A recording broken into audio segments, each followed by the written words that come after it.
Opa! Podcast do Conselho Regional de Farmácia de Minas Gerais está no ar com mais uma edição. É muito bom ter você aqui com a gente, sempre discutindo temas importantes e caros a todos os farmacêuticos e farmacêuticas de Minas Gerais e a toda a comunidade que nos assiste aqui pelos canais do Conselho Regional de Farmácia. Hoje recebemos aqui a doutora Mônica Lenze, farmacêutica formada pela UFMG, educadora em diabetes, certificada e escritora também. Ela é membro do Departamento de Farmácia da Sociedade Brasileira de Diabetes, cofundadora do movimento Influências Diabetes Brasil. Doutora, seja bem-vinda aqui ao nosso podcast. Muito obrigada, Fabiano. E quem vai me ajudar nessa missão aqui de bater um papo sobre diabetes é o Dr. Valtovânio Vasconcelos, formado pela Universidade Federal de Ouro Preto, é servidor da Secretaria de Saúde de Betim, analista farmacêutico do Conselho Regional de Farmácia de Minas Gerais. Seja bem-vindo aqui, viu, Valtovânio? Obrigado. Bem-vinda, Mônica, ao nosso podcast. Acho que vai ser uma coisa bem legal hoje, né? Uma conversa bem bacana. E para a gente começar, assim, já entender, já pegar tanto o público mais especializado, que é o farmacêutico que trabalha nessa área, quanto que não necessariamente atua, mas que tem ali o conhecimento necessário. O que é a diabetes, doutora? Bom, diabetes é uma condição crônica onde a pessoa pode ter uma produção insuficiente de quantidade de insulina pelo pâncreas, ou essa insulina que é produzida pelo pâncreas, ela pode não desempenhar o papel dela corretamente. A gente tem aí hoje, basicamente, 3 tipos principais de diabetes, que é o diabetes tipo 1, diabetes tipo 2 e o diabetes gestacional, onde o diabetes tipo 1 é uma doença autoimune, onde há destruição das células beta do pâncreas, que são as células responsáveis pela produção e secreção de insulina. A gente tem também o diabetes tipo 2, onde o pâncreas ainda produz insulina, mas produz uma insulina que às vezes não é em quantidade suficiente para retirar a glicose da corrente sanguínea, ou produz uma insulina que não desempenha o papel dela corretamente. E o diabetes gestacional, que é aquele que aparece quando as mulheres gestantes, que nunca tiveram um diagnóstico prévio de diabetes, e durante a gestação, elas apresentam o quê? Um nível de hiperglicemia, ou seja, uma quantidade de glicose elevada na corrente sanguínea. Isso ocorre devido aos hormônios da gestação, que podem criar ali uma resistência insulínica, fazendo com que essa insulina não desempenhe o papel dela corretamente. Essas mulheres, elas podem chegar até o uso de insulina durante a gestação, não tem perigo nenhum, tá? Mas essas mulheres também, elas fazem parte do grupo de risco para desenvolver diabetes tipo 2 mais tardiamente. E essas crianças nascidas de mães que desenvolveram diabetes gestacional também fazem parte do grupo de risco para desenvolver diabetes tipo 2 mais tardiamente. Eu ouvi recentemente, né, ouvindo um médico falando que o exame que a gente faz, o exame de sangue, ele é um retrato daquele momento, né, um retrato da Uhum. vida daquele momento. Então, às vezes, as pessoas têm um exame que ela fez há determinado tempo. Não, eu estou muito bem, estou muito legal, mas já passou aquele tempo ali, a pessoa não fez o exame. Para a gente ter o primeiro contato ali com o diagnóstico, com o caminho ali para diabetes, eh, tudo bem que a gente está falando aqui do diabetes tipo 1, tipo 2, né, que é Uhum. gestacional, não entra nessa referência. Mas, quais são os primeiros sinais, assim? Qual que o paciente, de certa forma, vai até ao médico, o médico, prescreve ali um exame, e naquele exame o que já começa a ter de saldo ali para que a gente tenha identificação dessa diabetes, ou tipo 1 ou tipo 2? Bom, primeiro que, os sintomas são parecidos, são os mesmos, mas, dependendo do tipo de diabetes tipo 1, esses sintomas são mais eles aparecem mais, são mais Uhum, visíveis, porque eles acontecem de uma hora para outra. Então, perda de peso sem motivo aparente, sede, urinar mais vezes. Então, isso tudo são sintomas que podem aparecer tanto no diabetes tipo 1 quanto no diabetes tipo 2. Só que no diabetes tipo 1 você vê isso mais rapidamente. A pessoa perde ali às vezes 10 quilos em 2 semanas e, uhum. sem, alimentando até muito mais, porque quando a gente tem a questão de uma hiperglicemia, quando a gente está com a glicose elevada na corrente sanguínea, essa pessoa sente mais fome, porque o cérebro da gente ele entende que a gente não se alimentou. Porque o que fornece energia, essa glicose para o nosso corpo? Quando a gente se ingere o alimento. principalmente os carboidratos. Então, esses carboidratos são metabolizados, são transformados em glicose. E a glicose é o principal combustível para o nosso corpo funcionar. Uhum. Então, mas só que a glicose ela só fornece essa energia para o nosso corpo funcionar quando ela está dentro da célula. E aí que é o papel da insulina. A insulina é o hormônio produzido pelo nosso pâncreas que faz com que essa glicose da corrente sanguínea vá para dentro da célula e seja transformada em energia para o nosso corpo funcionar. Quando isso não está acontecendo, a gente tem o quê? Uma hiperglicemia. A gente tem glicose. Hiper é o quê? Excesso de glicose, glicemia no sangue. Então, a gente tem uma quantidade de glicose na corrente sanguínea mais elevada, tá? Então, essa quantidade de glicose elevada na corrente sanguínea, que não está entrando dentro da célula para fornecer energia, ela é tóxica para todo o nosso organismo. Ela provoca uma inflamação de todas as células do nosso organismo, tanto como diabetes tipo 1 como diabetes tipo 2. Quando a gente tem diabetes tipo 2, a gente tem os mesmos sintomas, mas muitas vezes a gente não percebe. Que a pessoa às vezes começa a perder peso, mas não sabe por quê. Às vezes a gente vive num país tropical, um país continental, onde várias regiões do país ela tem calor o ano inteiro. Então as pessoas, não, tá muito quente, então eu tô tomando mais água. Eu tomei mais água, eu tô urinando mais. Ela não consegue ligar esses sintomas com diabetes. Mas existem alguns sintomas que a gente pode pegar, diabetes tipo 2, por exemplo, uma pessoa que vai na farmácia e reclama de, tô tendo infecção urinária de repetição, por exemplo. Isso já pode ligar o sinal de alerta. Por quê? Por que a gente tem mais infecção urinária quando tem diabetes? A glicose ela é eliminada pela urina. A urina é eliminada, a glicose, então ela fica armazenada onde? A urina fica armazenada na bexiga. A bexiga é um meio líquido, temperatura 37, 35, 36 graus e meio, 37 graus, temperatura ambiente favorável para a produção, né, proliferação de micro-organismos que podem gerar o quê? Levar essa infecção urinária. Então, isso é um sinal de alerta para quem está aí no balcão da farmácia. Paciente que está lá, estou tendo infecção de urina repetitivamente, liga o alerta. Vamos fazer um testezinho de ponta de dedo, fazer um teste de glicose, para ver se essa pessoa pode estar com uma hiperglicemia e pode estar desenvolvendo aí um sinal de pré-diabetes ou diabetes tipo 2, por exemplo. Né? Perfeito. Aí a doutora falou agora da questão do farmacêutico, que a gente tem essa questão importante também do grupo técnico, né, Valtavani? Pois é. O Conselho Regional de Farmácia, nós temos hoje em torno de 24 grupos técnicos nas várias áreas da profissão farmacêutica. E esse ano a diretoria, né, criou o GT de diabetes. E é composto por os profissionais da área proeminentes, professores de universidade. A nossa entrevistada hoje, que é pertencente à Sociedade Brasileira de Diabetes, foi convidada para compor o grupo de farmácia lá da sociedade, enfim. Então, nós temos profissionais qualificados que têm discutido o assunto. Hoje, o GT de diabetes é um GT atuante, né? Já tem uma proposta de trabalho para o próximo ano, final desse ano e próximo ano. Então, enfim, devido à importância, né, da discussão dessa doença, porque ela compromete, né, muito os pacientes, as pessoas que são acometidas disso, independente da idade, né? Então, daí a importância, né, doutora Mônica, da gente discutir esse assunto. Valtavani falou uma coisa aí importantíssima, independente da idade. Diabetes é uma doença super democrática. Democrática até demais, né? Não depende de idade, não depende de sexo, não depende de raça, não depende de estado físico, não depende de nada. Então, qualquer pessoa pode desenvolver um quadro de diabetes, principalmente diabetes tipo 2. 90% das pessoas que têm diabetes são pessoas que têm diabetes tipo 2.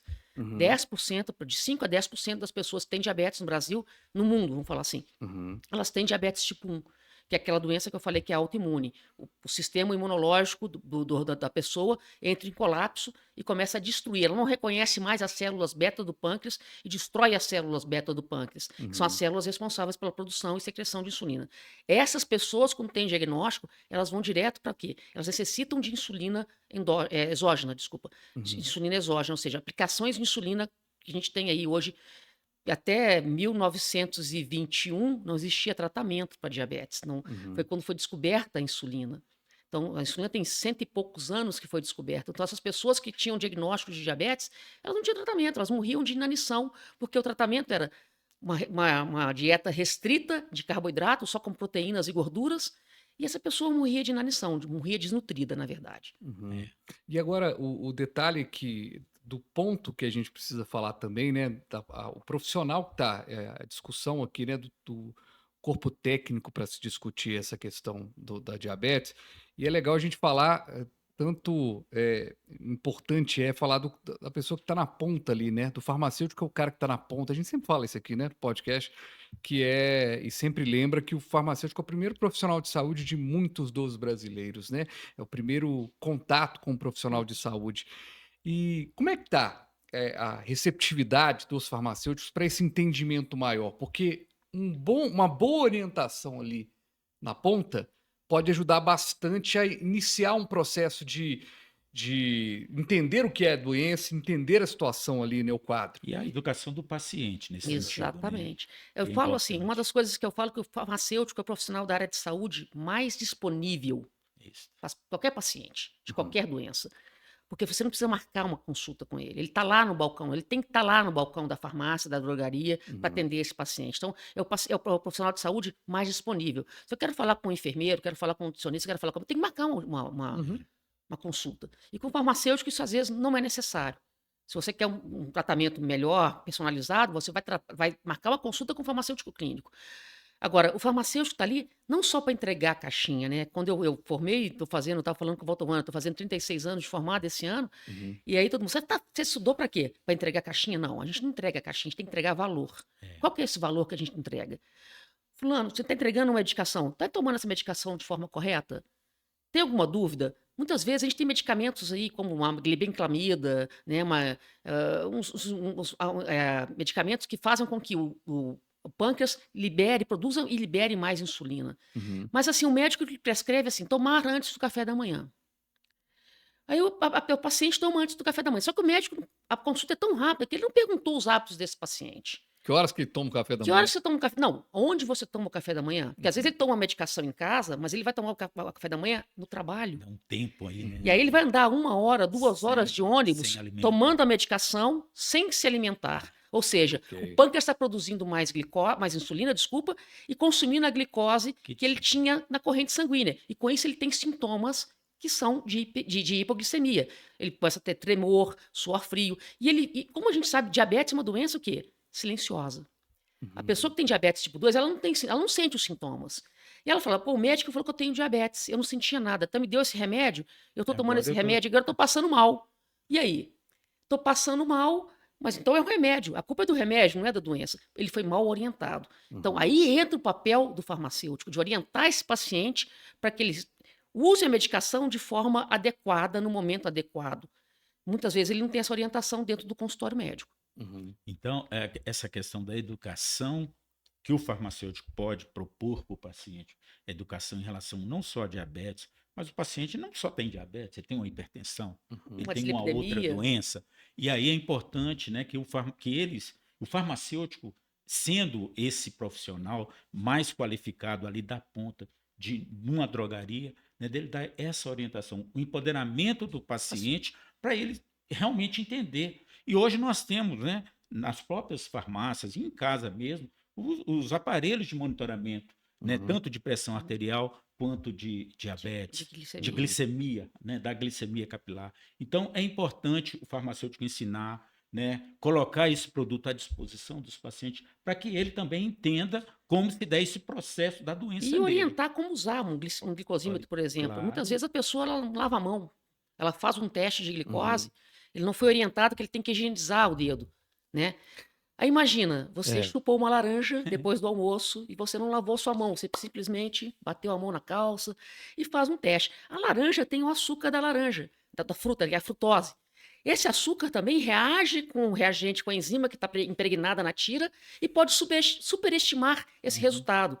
Imagina que, eu gosto muito de usar a analogia, né? Diabetes é como se você estivesse entrando numa uma caverna escura e você tem um glicosímetro que é a sua lanterna, que é como você vai ver como que você está naquele momento. É a Uhum. fotografia do momento que você falou Uhum. anteriormente. Então, realmente, glicemia é a fotografia do momento. Eu fiz aquele teste naquele momento ali, aquilo ali é aquele resultado. Se eu fiz depois, pode ser Muda outro. tudo, né? Mas assim, então você faz o teste para saber como que tá, para você tomar decisões. Agora, gente, uma pergunta queria muito a opinião de vocês e a orientação de vocês. Hoje, de repente, o idoso, ele chega numa idade que ele toma vários remédios. Sim, Ele toma um polimedicamento. remédio para pressão, ele toma um remédio para a própria diabetes, toma um remédio para tantas outras coisas. E em meio a essa consulta que às vezes é rápida, foi lembrado aqui, que às vezes o costume não tá, hoje cada vez menos os brasileiros, tem até uma pesquisa recente que destaca que o brasileiro não tem muito costume de ir ao médico, isso é um negócio Ah, ele absurdo, vai né? primeiro à farmácia. Ele vai, então assim, ele não tem, até porque não tem acesso ao médico, tem que marcar a situação. Como é que ele faz para ele não se perder em meio a tantos medicamentos? E como o farmacêutico pode contribuir nesse processo também de educação, usando a palavra que o Walter Van destacou, educação do paciente? A gente vê que, assim, muitas vezes o paciente ele vai no endocrinologista, que é o médico especialista em diabetes, ele vai no cardiologista, ele tem uma prescrição do cardiologista, uma prescrição do endocrinologista, uma prescrição do geriatra, Isso. e ele não mostra isso, ele não cruza essas informações com os médicos que ele está sendo atendido. Mas o farmacêutico pode pedir para ele fazer o quê? Fazer uma consulta, fazer uma conciliação medicamentosa. Traz tudo que você usa. Aí ele chega com aquela sacolinha, né? Tem uma caixinha de sapato cheia de medicamentos, e ali você vai ver que tem medicamentos que estão, às vezes, atrapalhando ou interferindo em algum estado crônico que ele tenha, tá? Uhum. Uma coisa que a gente, assim, uma coisa que as pessoas não falam, não estou falando de idoso agora, mas assim, a gente tem uma criança, uma menina que ficou diabética tipo 1 na infância, ela virou adolescente, ela virou uma jovem adulta e ela passa a usar o quê? Um anticoncepcional, por exemplo. Ok. O anticoncepcional, ele vai ao quê? Aumentar a resistência insulínica. E muitas vezes ela tem que rever essa dosagem, né? Titular essa dose de insulina que ela faz uso devido ao uso do anticoncepcional. Mas muitas vezes o ginecologista não fala isso para ela. E o endocrinologista não está sabendo que ela foi no ginecologista. E o farmacêutico sabe disso. Uhum. Ele pode saber disso. Então, ele pode tomar essas atitudes de fazer essa conciliação medicamentosa e tomar atitudes de, às vezes, mandar encaminhá-la para o endocrinologista, mandar um encaminhamento falando: olha, ela faz uso de um anticoncepcional, está aumentando a resistência insulínica, eu sugiro que reveja a dosagem de insulina. Uhum. Então, tudo isso pode ser feito.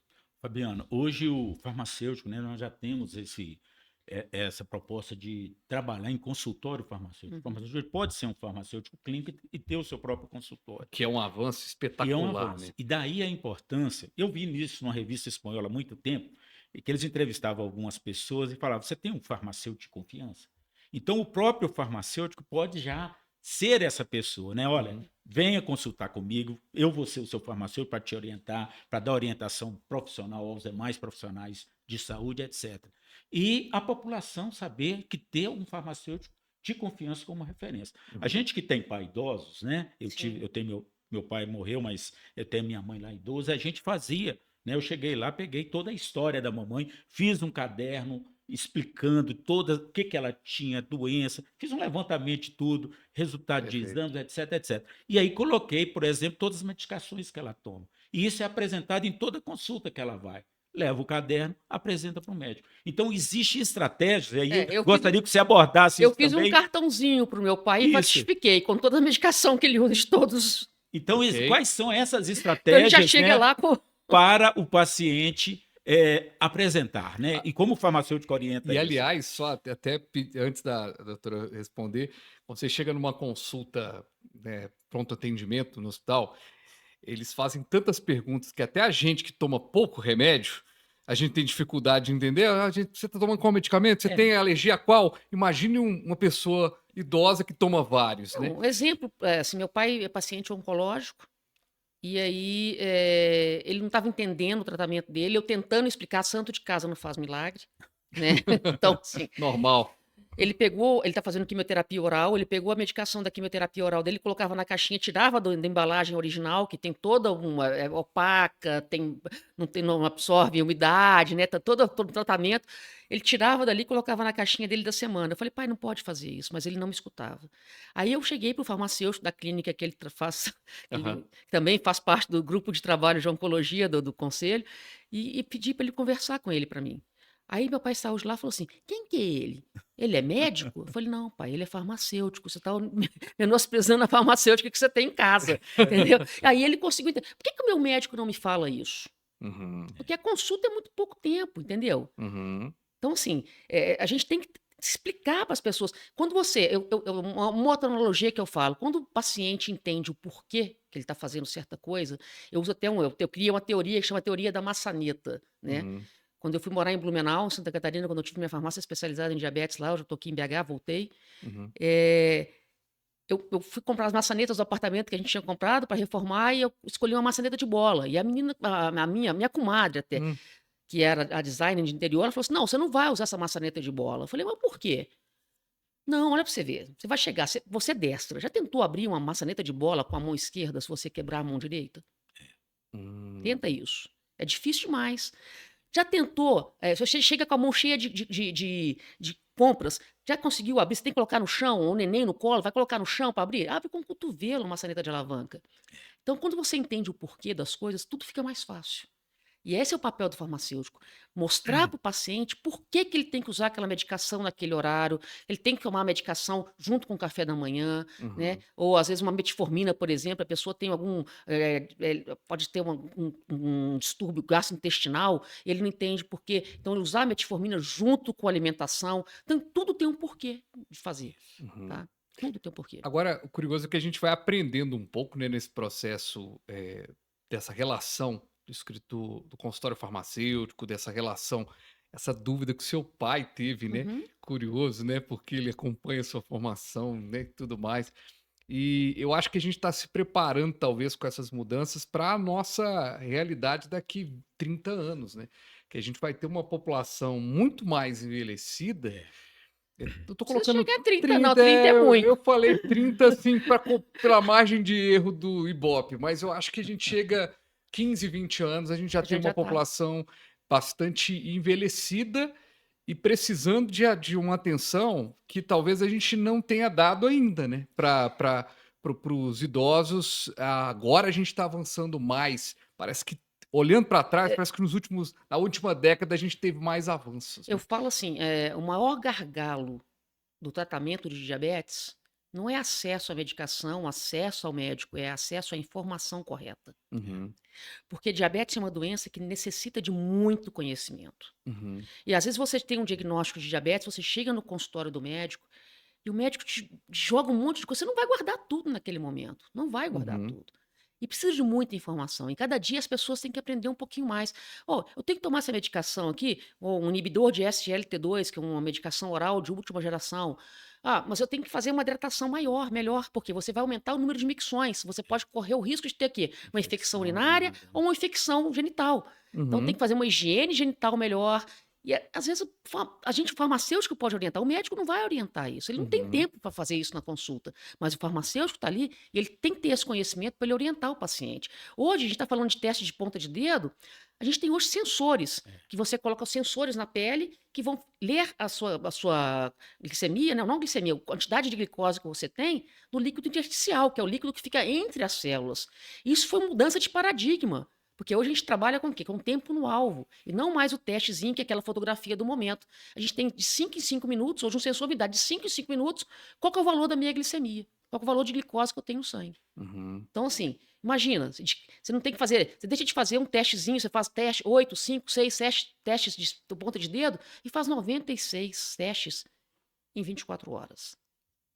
Ou seja, Então, a monitoramento tecnologia está total, né? exatamente, a tecnologia está aí para ajudar e mudar a qualidade de vida das pessoas. Ô, Fabiano, essa é uma dica até para o próprio farmacêutico, né? Quando você coloca a nossa população está envelhecendo, está, e o farmacêutico está se preparando Para para isso. isso, Boa. é importante. Nós temos uma leva de farmacêuticos hoje saindo das universidades, principalmente universidades públicas e importantes universidades particulares, que têm trabalhado em cima da farmácia clínica, de conhecer as necessidades do paciente e fazer esse link com o medicamento.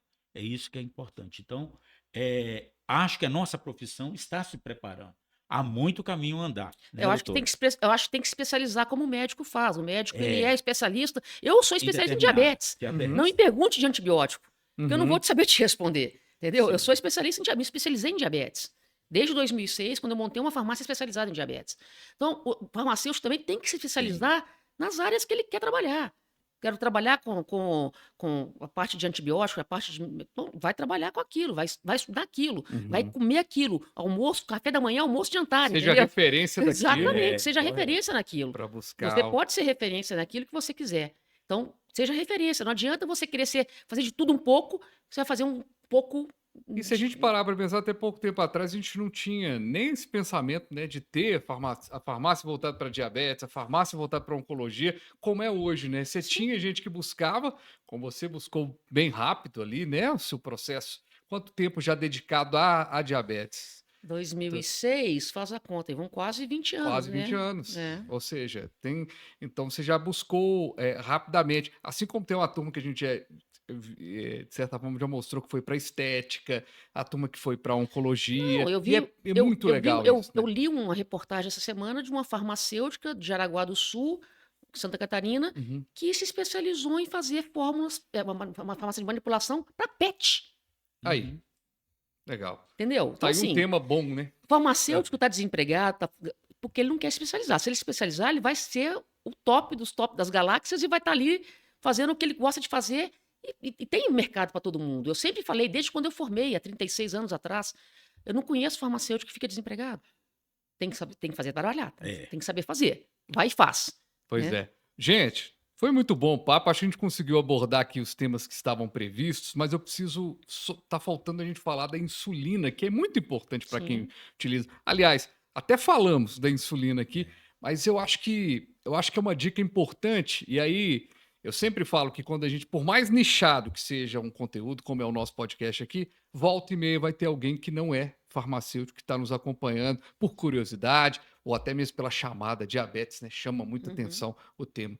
Afinal de contas, qual a melhor maneira de acondicionar e de utilizar esse material tão importante que a gente, todo amigo, toda pessoa que você conhece que anda a tiracolo, tá na mochila, mas e aí, como utilizar da melhor maneira? Bom, eu vou te responder primeiro com uma pergunta. Quem precisa de insulina para viver?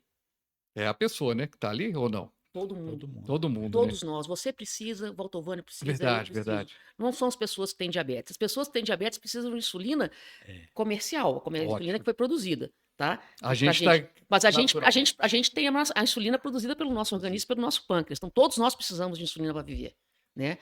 Agora, como é que eu vou armazenar essa insulina? Porta de geladeira? Nunca. Porta de geladeira não serve nem para colocar ovo, gente. Muito menos insulina, entendeu? Nem o Uhum. ovo devia estar lá. Está lá porque foi o lugar que eles conseguiram para colocar o ovo para ele não quebrar, né? Mas ali, por que a gente não pode colocar insulina na porta da geladeira? Porque o abrir e fechar da geladeira, a variação de temperatura é muito grande. Eu sempre gosto de comparar a insulina com o ovo, porque a insulina é uma proteína e o ovo é uma proteína. Se eu pego um ovo, coloco o ovo na água quente com casca, ele muda de consistência, muda de cor. Né? Ou seja, a proteína desnaturou, a proteína mudou de forma. Se eu pego um ovo, quebro ele, coloco numa frigideira, ele também muda de cor, muda de forma. É de pouquinho diferente do ovo cozido. Mas a insulina também é a mesma coisa. Se eu congelo a insulina, ou se eu deixo a insulina se aquecer muito, ela também vai mudar a estrutura, só que ela perde efeito, a gente não vê. Uhum. A questão dela é perder efeito, não é como o ovo, que a gente é visual, mas é uma proteína como o ovo. Então, porta de geladeira nunca, né? Perto do congelador também não, porque ela vai congelar. A insulina deve ser armazenada na geladeira de 2 a 8 graus. Uhum. A insulina que está lacrada, a insulina que está aberta, que você está em uso já dela, você tem que ler na bula, que ela pode, dependendo do tipo de insulina, pode ser de 4 a 8 semanas, ela pode ser armazenada em até 30 graus. Não pode passar de 30 graus. Pode ser Ok. temperatura ambiente até 30 graus. Então, longe da luz solar, né?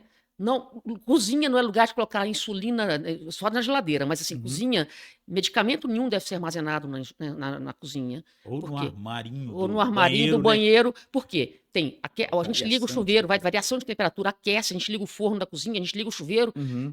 tem vapor de água na cozinha, tem vapor de água no banheiro. Então, banheiro e cozinha não são lugares de guardar medicamento de forma alguma. A Perfeito. insulina está na geladeira, está na cozinha, porque está na geladeira, mas de 2 a 8 graus. Em cima da onde? Da prateleira, em cima da graveta de frutas e Se verduras. a pessoa puder ter um frigobar só para guardar Seria o a ideal. insulina, O seria mundo ideal. ideal, mas, né? Não Outra é. coisa que o pessoal faz muito errado, sabe o que é? Pega a insulina na caixa de isopor e põe a caixa de isopor tampada na geladeira. O isopor é isolante térmico. Se eu não tiro a tampa, não vai gelar também, não vai conservar na temperatura ideal. Uhum. Então, Pega a tampinha, aquelas vasilhinhas de plástico que a gente guarda comida, né? Coloca lá, e eu gosto de falar sempre assim: põe aqui uma caveira em cima, porque a gente tem secretárias do lar que são muito eficientes. E elas vão limpar a geladeira, elas pegam essa insulina e põem no congelador para aí congela a insulina, perdeu o efeito. Entendeu? Então, avisa, não põe a mão, isso aqui é veneno, isso aqui é só meu, só eu que posso mexer. Agora, muito importante também, ouvindo todo esse papo aqui, e de certa forma é interessante a gente colocar também que quando a pessoa ela vai, né, numa consulta, pega um exame e ela tem ali o diagnóstico de diabetes, parece que o mundo caiu ali, né, para a pessoa naquela hora, É, o mundo desabou. Eu acho que o grande alerta ou o grande ensinamento é que, assim, tudo bem, não é das melhores notícias, não. mas também não é o fim do mundo. Sabe uma coisa que eu sempre falava com a gente chegava às vezes na minha farmácia, pais com crianças que tiveram diagnóstico de diabetes tipo 1, chorando: "O que que eu fiz de errado?". Você não fez nada de errado. É uma doença autoimune. Uhum, Então você não fez nada de errado. Quem tem diabetes tipo 2 pode prevenir esse surgimento de diabetes tipo 2. A gente começa com um estado de pré-diabetes, para depois passar para diabetes tipo 2. Então, mudança de estilo de vida. uhum, Adotar hábitos saudáveis, né? Com alimentação balanceada, atividade física regular. E eu falo sempre isso não é privilégio de quem tem diabetes ou quem tem pré-diabetes. Isso é privilégio de quem quer ter o quê? Uma vida saudável. uhum. Toda pessoa que quer ter uma vida saudável tem que perder peso, tem que adotar a alimentação balanceada e tem que ter uma atividade física regular. 30 minutos de atividade física 5 vezes por semana já é o ideal, Já tá? elimina a E quando a possibilidade. pessoa tem que perder peso, às vezes, muitas vezes, 90% das pessoas que têm diabetes tipo 2, têm um diagnóstico de diabetes tipo 2, estão acima do peso ou com obesidade, né? Com sobrepeso ou obesidade. Não tem que virar corpinho de Gisele Bündchen. Tem que estar o quê? Se você perder de 5 a 10% do seu peso inicial, sua pressão arterial vai agradecer, sua glicemia vai melhorar, sua vida vai melhorar, sua pele vai melhorar, tudo vai melhorar. Então, as coisas têm que ser devagar. Vai adotar uma atividade física, procura alguma coisa que te dá prazer. Uhum. Porque todo mundo pensa assim: ah, tem que fazer atividade física, vou para academia. Poxa, eu não gosto de academia. Eu já tentei, esse ano eu tentei, minha filha me fez, eu fui. Eu gosto de nadar, eu não gosto de academia, eu gosto de fazer Uhum. natação, entendeu? Então, assim, procura algo que te dá prazer. Até dança de salão é uma atividade física. Fazer uma boa faxina é uma atividade física. Uhum. Então, tudo isso vale a pena mudar. Isso. Maravilha. Considerações finais aí, doutor? Bem, em relação aos farmacêuticos, né? Eu acho que você falou, nós falamos aqui várias possibilidades para o farmacêutico. O farmacêutico ele tem que ver o paciente de forma diferente, né? Não Holística. de forma holística, olhar no olho dele, entender a dúvida dele Ter uma e boa escuta. ter uma boa escuta e ser aquela pessoa que vai conduzi-lo a um melhor tratamento, juntamente com os demais profissionais de saúde. O nutricionista é importante neste momento, o enfermeiro é importante, o médico é importante, é super importante. Então, esses profissionais unidos, eles podem melhorar a qualidade de vida Com de certeza. qualquer paciente em qualquer doença. Com certeza. Com Perfeito. certeza. Obrigado, gente. Doutora, considerações finais, algum recado que a gente pode deixar para os nossos farmacêuticos e farmacêuticas que estão nos acompanhando? Bom, quando eu comecei a trabalhar com diabetes, eu não sabia nada de diabetes, gente. E a gente tem que aprender. Todo dia eu aprendo. Aprenda com a dúvida do seu paciente, do seu cliente. Sempre. Eu nunca deixei nenhum paciente meu sem resposta. Às vezes eu não sabia responder, mas aquilo ali me fazia o quê? Estudar. Eu estudo todos Trabalho. os dias.